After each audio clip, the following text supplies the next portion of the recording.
Hello, so this is a paper I wrote for my speech class on what if I had good self-esteem.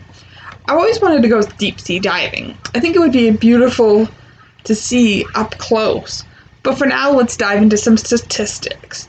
4 out of every 5 women in the United States reported having low body esteem or body image in their adult lives. And diving a little deeper, 89% of these women opted out of important activities and participating in activities outside of the house because they didn't like the way they looked or felt about themselves. Self-esteem is defined as having confidence in one's own ability and self-worth. I have struggled with having bad self-esteem my whole life. What would my life be like if I had good self-esteem? If I had good self-esteem, my life would change in 3 ways. First, I would be more accepting of compliments and not of the negative comments. Secondly, I would be more willing to take on some risk. And thirdly, I wouldn't want to give up when those risks don't go the way I planned. So first, I would be more accepting of compliments. I have a hard time accepting compliments and positive feedback. I have heard the negative statements about myself from the time I was about 5 years old.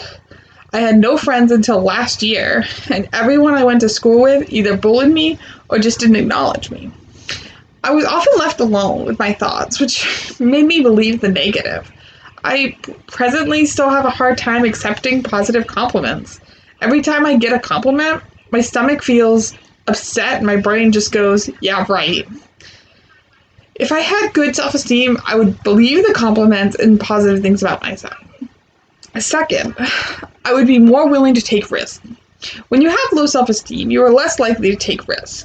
I still think about taking risks, but usually my negative self-esteem talks me out of it, taking for these risks, because I start to think, I can't do these things.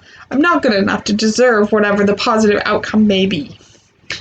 Thirdly, whenever I did force myself to take risks, I wouldn't want to just give up when those risks didn't go the way I planned.